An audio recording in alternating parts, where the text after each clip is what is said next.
Mari kita buka, ikhwan. Atau dua ayat yang paling banyak membuat para sahabat nangis. Apa dua ayat yang paling banyak membuat para sahabat nangis, Ustaz? Yaitu surat Hud ayat 15 dan 16. Dibuka semuanya.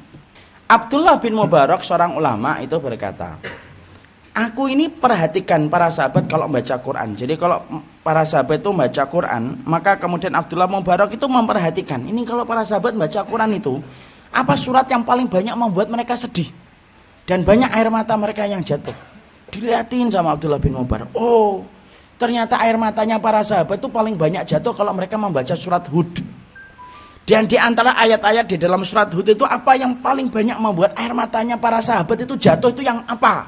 Dilihatin satu persatu tuh setiap mereka baca ayat-ayat di dalam surat Hud. Dan kesimpulan Abdullah bin Mubarak, tidak ada ayat yang paling banyak membuat para sahabat nangis kalau membaca ayat itu kecuali dua ayat, 15 dan 16. Apa itu 15 tadi? Mangkana yuridul hayatad dunya wa zinataha nuwaffi ilaihim a'malahum fiha wa hum fiha la yubkhasun.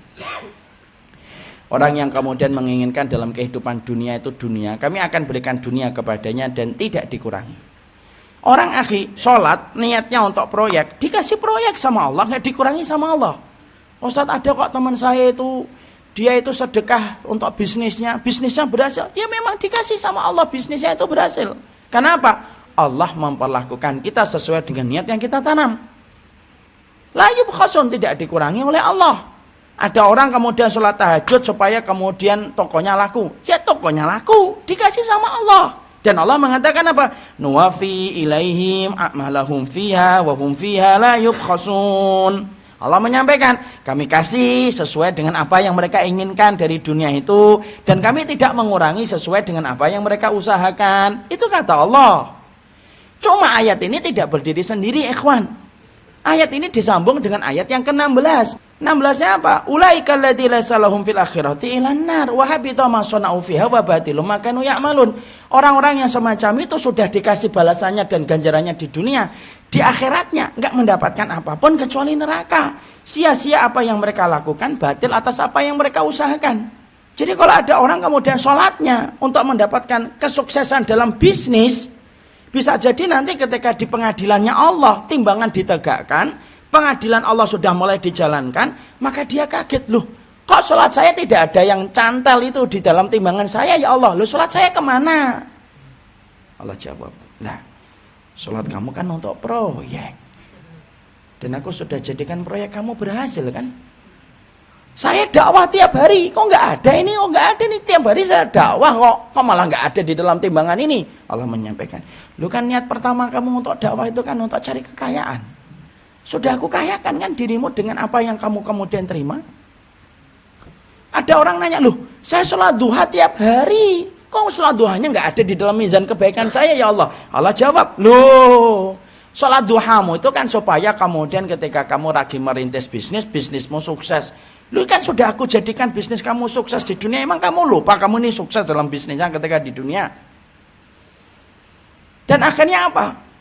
Tidak mendapatkan apapun kecuali balasannya neraka yang dijanjikan oleh Allah ketika kemudian dia meniatkan dengan apa yang dia datangkan selain Allah. Allah itu berinteraksi sesuai dengan niat yang kita tanam, ikhwan.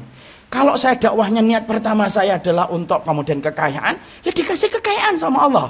Kalau antum kemudian puasa sunnah, antum sholat tahajud dan lainnya itu supaya kemudian antum mendapatkan sekeping dari kenikmatan dunia, dikasih sama Allah. Tapi ingat ya, di akhiratnya nggak dapat apa-apa. Kenapa? Sudah disegerakan oleh Allah di dunia. Makanya sampai-sampai para sahabat Nabi itu kalau makan kurma, ini sering saya ulang-ulang. Para sahabat Nabi itu kalau makan kurma nangis. Kalau ditanya kenapa nangis? Dua sebab. Satu, karena kurma kami lebih gede daripada kurma yang dimakan Rasul. Dua, karena mereka khawatir, ya Allah jangan-jangan balasan ibadah kami itu sudah Allah kasih dengan kurma-kurma enak yang kami nikmati ketika di dunia. Jangan-jangan di akhiratnya sudah tidak ada lagi balasan. Itu para sahabat itu saking sensitifnya sama cinta akhirat itu sampai perkara kecil itu dipikirkan mendalam oleh mereka.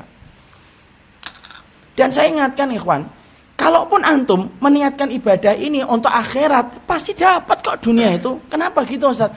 Karena properti akhirat itu harganya tidak terbatas. Luar biasa mahal. Kalau yang mahal aja antum dapat, apalagi properti dunia yang harganya recehan dibandingkan dengan kenikmatan akhirat, yaitu surga. Hmm.